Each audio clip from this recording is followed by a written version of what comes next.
this is going to shock you, surprise you. Okay. But I'm going to tell you what I imagine your history to be. I know it's not. Okay. Okay, I imagined you to be like for someplace in the Midwest or the West. I imagined you to be like a hippie in San Francisco at some point, and then kind of like vaguely kind of getting into like the work-a-day life in San Francisco or the upper West Coast. And then you decide, that's no good for me, and I'm going to simplify and come to a cool place and like do art stuff. And so you come out to Marfa, and along the way you meet Rudy, and you move here and you have kids, and then we meet. No, I know. That's a wonderful story. Apparently it's not at all absolutely true. Wrong. But so that, well, do you want to know why I envision that? Yes. Because you seem to have some hippie elements, but you're very responsible. You have like this kind of strong family, like really strong family unit. But on the other hand, the kids are not like too off track. The kids like the parents. You know, there's none of like the usual kind of like suburban rebellion kind of stuff going on. Plus, you seem to know a lot of stuff, like management stuff and things like that. And on the other hand, you get along really well in a small town. So that's just what I pieced together. Well, I like that, but I was actually born in Pecos, Texas, and my family moved here in 1964. I was in second grade. Mm-hmm. My dad was a newspaper editor, and my mom was a school teacher. And lived here and graduated from Marfa High School and went to Saul Ross. Left for a year, came back and graduated, and wanted to get out of this little town. So I worked as a journalist up in the Panhandle, and then moved to Houston, and that's where I met Rudy. He was in the Coast Guard, and so we met in Houston. I was working as a technical writer there. Now, Rudy was he from New Orleans? Nope, he's from Corpus Christi. But okay. He was stationed in Houston, mm-hmm. and we met through mutual friends. And then he got transferred to New Orleans, Alvin Callender Field, actually Belle Chase. Mm-hmm. And then we got married, and I moved to there, and that's where both of our children were born. And then in 1994, things got just a little bit too crazy in the city, too much traffic. I really wanted to come back home. Mm-hmm. My dad was still living at the time and was older and needed help. So we put the house up for sale and didn't know where we were going to live, what we were going to do. We just knew we had to come to Marfa. Now, I understand that completely for you, mm-hmm. and maybe even for the kids, because I'm sure they had visited here. Mm-hmm. Yeah. Mm-hmm. But why didn't Rudy think, well, let's go back to Corpus Christi. That's where we should, that's my hometown. Right. Yeah. Well, he left when he was 17 and went into the military and served in Vietnam, and he just never had any desire to go back. And I think when he retired from the Coast Guard, he'd done search and rescue for many, many years and didn't want anything to do with helicopters or water, or he was done. And he had loved Marfa. When he would come out to visit, this was just a very peaceful place for him. Right. And so he was with me. Let's do it. Let's move to Marfa. But you're one of a number of people who have left and come back. Kind of. This is the way I envision it. This is the way I imagine you guys are thinking. I could be off, but it's like you leave because it's a small town, and you read in the papers that there are big things going on in other places. You go to those other places, and you realize that with those big things going on, there's lots of stuff that no righteous person would want. Sure. Noise, traffic, theft, right. crime, and all that rest. Well, and I think too, when you're 22, 23. You don't really know what you want or where you want to live, or and in a small town you're very much defined. If you're raised here, you're sort of defined. This is who you are. Yeah. And so, in order to really come into your own, I think you need to move away, figure it out, and then when you come back, you are who you are. I mean, Except that it seems like now this is a town where 22 and 23-year-olds migrate to. Absolutely. I mean, it's a different place. I thought when James and Mark, when our sons graduated from high school, I just thought, they're out of here. They're never coming back. But they were sitting in front of the bookstore one day, and Julie Speed comes by on a bicycle, and I forget who the music group that was going to be here. Maybe Wallace Shawn was doing a play, and they thought, why do we need to leave? You know, this is a great place. Well, let me tell you about that a little bit. That is a decision that is very wise.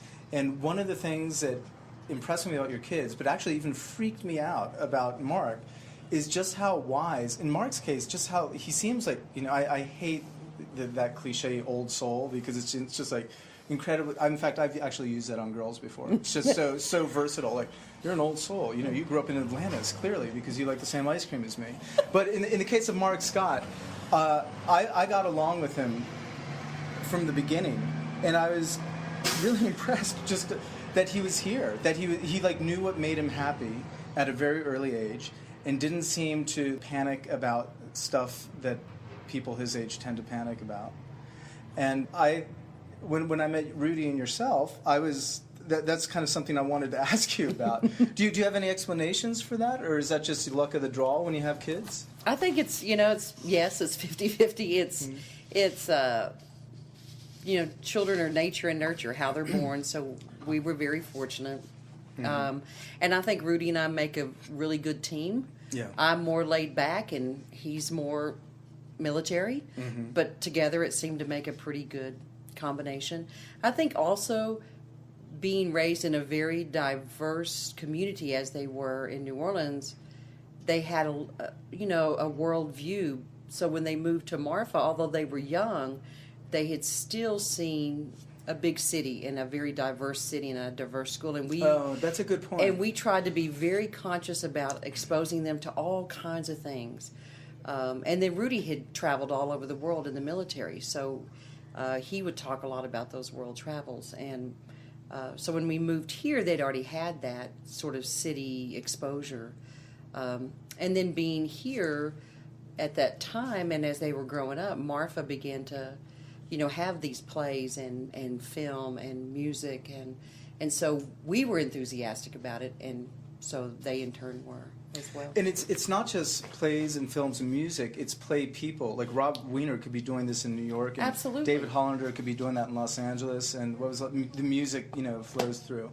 And so the people that you normally associate with a small town are mixing up shoulder to shoulder with the people you normally expect to see in a big city. Right. That's my take on it. And I think because they, through their different jobs or different people that they met, they got to meet so many new people who were moving to Marfa. And they were very open to that. And so that, I think, really shaped their personalities. We mentioned downstairs at the coffee place that, we kind of both guessed together that Marfa is probably like 75% liberal, 25% conservative now. But I'm sure it wasn't like that maybe it was in 1994, but not when you were a kid. Well, it's kind of interesting. I think back on that, and I know, when I first moved here, Blackwell School was still open. And so there was definitely that segregation. But my parents, I can still remember, they sat all five of us, or the four oldest of us, down one evening, and they said, listen, this is a beautiful community, and we've been accepted by everyone. And we are not going to judge anyone by the color of their skin or the job they have or what they have and don't have. And that's it. That's the way it's going to be. And that really stuck with all of us. And so, my parents were really well loved by so many people, and they made a conscious effort to be very opening and accepting. And so I think there was that part of Marfa that, although you did have those that were more conservative and maybe didn't want things integrated, but I think there were a lot of people who felt just the opposite. It's Mallory and Josh. How you guys doing? We're talking about, we just got finished talking about Mark. We haven't gotten to James. And good to see you again. We're talking about old-time Marfa. Hi, Mallory.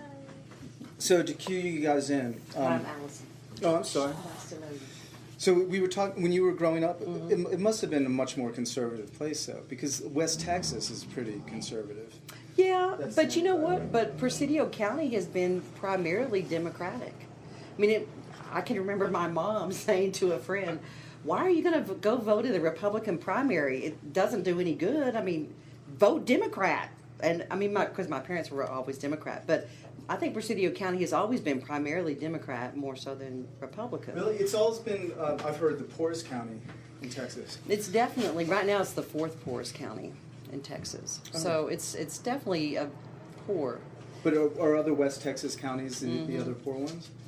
No, I guess probably maybe Culbertson and maybe down in the valley might be more. Yeah. How did you end up at the school district? When I had kind of wanted to go into teaching. Now, when I was in college, my mother said, get your teaching certification and be a teacher. And I said, I am never going to teach. Forget that. Because, you know, when your mom's a teacher in the same school you attend, Yeah. oh, this is not cool. I do not want to be a teacher. But as I got older and began to think, what am I doing? How can I make the world a better place? And I know that's a cliche, but... No, it weighs on me. It was like, I you think know, about that. I'm consuming, but I'm not giving back. And so I thought, well, I wanted to go back to school. Well, Louisiana was too expensive.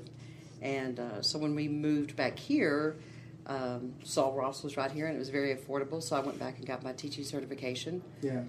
And just the way the dominoes fell, my sister moved to Montana. Oh, you got a sister? I have Has I have two sisters. Did they ever visit? One lives here, and one teaches in Terlingua. Who's the one that lives here? Her name is Kathleen Ryan. Did you know this? She teaches up at she's a paraprofessional, a teacher's aide at the high school. I bet I've met her and just didn't Probably connect. so. But my younger sister moved to Montana. The journalism teacher became the librarian, and they needed a journalism and English teacher, and I had just finished my teaching certification. And so I started teaching. And then after 6 years, I thought, I really want to be a counselor. So I went back and got my master's, and then I was a counselor for 9 years. But are you still doing this? Because I remember when I first moved here, I get up really early, and the only person I would see from about 5 to 6 a.m. was you, walking up the street, no matter how cold it was. Right. And I don't see you anymore. Nope, So what's nope. going on? Yeah, that was a summer program that I finished up with the school. Uh-huh. It was a college program between Marfa and Saul Ross, so I would walk to the school. I was still employed with the school, and I would drive students to Saul Ross every day the month of June, and they were doing a college readiness program. And so that's why you'd see me in the mornings. Oh, okay, I didn't even realize Yeah. it was summer. That's Yeah. how divorced I am. Yeah. From the academic world. Right. And then in February, I went to work for Presidio County Health Services, and we have a clinic in Marfa and a clinic in Presidio. So I got questions Okay. that we're asking everyone. Donald Judd, do you have any memories or experiences? Do you remember when he came into town? Not so much because I was already living in Alpine and not really paying attention to whatever was going on in Marfa. But my parents would talk about meeting Donald Judd, and they would go to his open house in October, and it was really just 50 or 60 people sitting around a bonfire and bagpipes playing. Is that what Clint is talking about when he talks about singing Amazing Grace? No, I think that's something totally different. But that's like what are those memories called? Anyway, a creative memory. And then my dad tells a story that when Donald Judd put the concrete box in the pasture, my dad, he used to have a column in the newspaper called Around the Bend, editor, and so that's what he called it. But he said, this little note, is there a public works program going on? What's the concrete culverts doing in the pasture? And Donald Judd came walking in after getting the paper on Thursday and said, I'm Donald Judd and that's my art. And so, that was how they met. And I think my parents truly appreciated Donald Judd and just what he was trying to do with art. And through them, they met lots of interesting people that would come over to the house for dinner. And I heard he was kind of a tough guy to be friends with. I'd never met him, so I don't know. Are you big on that art? That kind of. I am in the sense that it opens the horizons of what is art. Oh, yeah. Okay, I guess so. But coming from far away, I always associated this area with kind of cowboy art, which I really like. I like stuff that it's easy for me to understand. Which is not to say I don't like what he's doing there, but I lament that it doesn't seem to be a lot of cowboy art in Marfa. That's all kind of like modern art. And I think there are people, when I worked part-time at the bookstore, people would come in and say, well, I'm looking for, art. that real art. Yeah. And I think there is that, that perception of they do want to see portraits and cowboy art and landscape and, that sort of art. And it's not that here in Marfa. More so in Alpine, definitely. Yeah, and I don't get me wrong. I know that he's the personality of this town, the kind of there's the kind of edginess and kind of people who attracts people who are kind of interested in doing new things and taking risks is largely because of the precedent he started. Set. Thank you. But I'm just saying, for me, when I read a book, I like the ending to make me feel, oh, so that's what happened. And that's the same way I am with art. That's just my personal thing. Let's see. Do you have any stories or memories about the military being here? No, I don't. The military, both the bases closed in the 1950s, and we didn't move here till 64. The memory I do have about the air base, which is where the Marfa Lights viewing site is now. I didn't know that. There was an air base there. They trained pilots. A military base? They trained pilots for World War II. Fritz Call, who his widow is Georgia Lee Call, lives down the street. Yeah. Fritz trained pilots out there. And when we moved here in 68, 69, and 70, they had a huge soaring meet. And those hangars were still there. So we would go out there as kids, and because my dad was covering it for the newspaper, we'd go into the hangars where they had all the spotters, and they'd have everybody there with binoculars spotting the gliders as they were coming in. And those runways were so long, and they were just lined up with gliders. And, pilots like Bill Shirley and Gene West, and, they would hook up to the gliders and take off and release them and come back, and they would do that all day long. And those were still standing. Why'd they get rid of them? I don't know. By then I was gone. So from 80 to 95, I was gone. And although I kept up with, stuff through my family, I didn't, the day-to-day or things like that, I didn't really pay attention to. Why do you think people come here? Since I came here, I could give you the answer, but I don't want to cheat. For me, there's just something very comforting about this place. And for me, I thought, well, it's because it's my home. There was a classmate of mine that said he spent the first 18 years of his life trying to get out of this, and he used a different word, try to get out of this place. And now I've spent the last 18 years trying to figure out how I can get back to this place. Yeah. But I think that it's very comforting, but at the same time, it's not stagnant. It's like when I moved to Houston, I'd never been to Houston. And when I moved to Houston, as soon as I hit that interstate, I felt like I was just sucked in going 150 miles an hour. When I moved to New Orleans, I drove into the city, it was like, hey, it's New Orleans. It was just that personality. And so Marfa feels that way. When I drive into Marfa, it's like, just comfort. The first time I was in New Orleans, I saw there's this big traffic jam. That's what I thought it was, a big traffic jam. Someone said, no, it's rush hour. It's 3 p.m. Everyone's getting off of work. But the other thing that I had never really noticed about Marfa or never really put into words, when I was teaching journalism and photojournalism, I would talk to my students about the light. And, y'all need to get up early so you can see the light, depending on what time of the year it was, whether it was 7:30 or 8:15 or... Because there's that golden moment where the light is so beautiful here. But I just thought that was me looking at it as a photographer. And so... Are you a photographer? Just, Okay. Minor. And so someone in the bookstore was there talking about the light in Marfa. And this amazing light in Marfa. And I thought, wow, somebody else notices it too. But I think that really attracts a lot of people too, especially if art or... that light, there's just, and I don't know if it's because we're on a plateau, so we're these wide open spaces. There's just something magical about it. Yeah, I think, I don't know if this is the light or the lamp, but this is a place, normally when you're in a city, the city dissipates and kind of becomes nothing. But this place just has edges, and I don't think I've ever That is very true. To a place that has edges. And people who visit out here, it's hard, or have not visited, it's hard for them to imagine that there's miles and miles of emptiness in between communities. Are you sad that the kids have, both the kids have left. Are you sad that one kid's married and living down the street and the other's in Houston? No, not sad. Not sad. You know, my mom raised us to be, she used to say, you know, y'all are like little birds. I raise you in the nest, and then when you get wings, off you go. And so that was the way I was raised. So, you know, I do the same thing to my kids. Now, I miss them. I miss James a lot because those two boys make me laugh. They are so darn funny. Yeah. So I do miss that daily interaction. I mean, Mark I see all the time. But I'm so happy that they've found their place and found someone to share their lives with. James is when he first moved in. James stayed at a place I got in Houston, and when he first moved in, I was like, "Okay, James, I'll take care of you." You know, I introduced him to my mom and stuff, and then within about an hour and a half, I realized that he was far more settled than I would ever be. Well, this is an interesting story about James. When we moved into the neighborhood that we last lived into, New Orleans, he was about 3.5 years old, and he asked if he could go out on the front porch, and I said, "Well, sure, just stay on the front porch."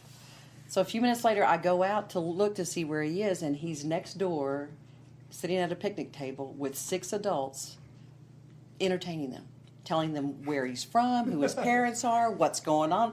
I mean, you know, he holding court. Holding court. Yeah. He was holding court. Mm-hmm. So that's what he does. I have a feeling they'll be back. I think so. I think if they could make a living here, It's really hard to make a living. it's really hard to make a living here. That's the point. You have to have like 4 jobs. You know, Is that unless right? you're with the 3, school 4? district, 10. border patrol. 10. I just can't help it though. Well, you're very I'm hard. good. You're a very hard worker. I know that. But the thing is, in other places, you would put all that work into like 1 job or 2 jobs. But there's just the economy here is just, it's weird. There's like tons of, I shouldn't say tons, but there are lots of people who have second houses here, so they don't really contribute. I mean, I'm not saying that right. Their money doesn't come in here Right. that much. Right. And so, and then the tourists generally do very strictly tourist things, which is Chinati, Judd, and maybe a few beers. But largely, like, they're the people who used to ranch probably don't ranch much anymore. There's no industry. There's no Right, like there's- thing. But you know, really, the ranching has, in my opinion, had started declining in the 80s, the recession of the 80s. You know, when I was going to school here in the 60s and 70s, there was a very large ranch community, lots of kids who lived on ranches who came into school. But in the 80s, there was a lot of ranchers that sold and moved away because the recession was really tough, and it was tough on Marfa. You know, up until probably the late 80s, there was 2 grocery stores and 2 pharmacies and little markets and a jewelry store, and you know, but the recession really did hurt Marfa in the 80s. When you were a kid, did anyone talk about or think about digging for oil or striking? Oh yeah, there was always those. You know, there was a well dug out on Vizcaíno Ranch south of Marfa, and my dad told the story that the ground is so hard, the granite, and you just can't drill through it.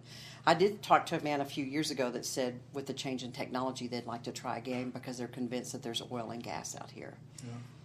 Part of me is like, I don't want you to ever find anything like that because it'll just change the community so much. Absolutely. On the other hand, do I want Marfa to survive? I mean, I don't know what the answer is.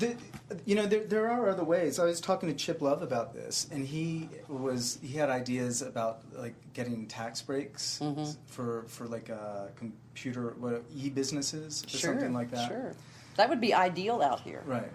But that's hard to do. Yeah. Because everyone wants them for every town. Sure, And, sure. You know, there's no reason to think that Marfa is special. In fact, Marfa's probably doing a lot better than Van Horn or. Sure. I mean, you know, really, I think that all the big events that we have here, I think people do spend money in here. They do eat at the restaurants and they Yeah. stay in the hotels, and in that, and, you know, it allows other that's the people to be industry, hired yeah. and to have 2 or 3 jobs, and you know, that is our industry now.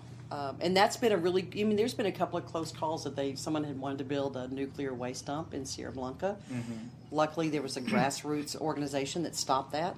At one time, the county commissioners entertained an idea of building a prison where the Marfa Lights viewing site is. Thank goodness that was shot down.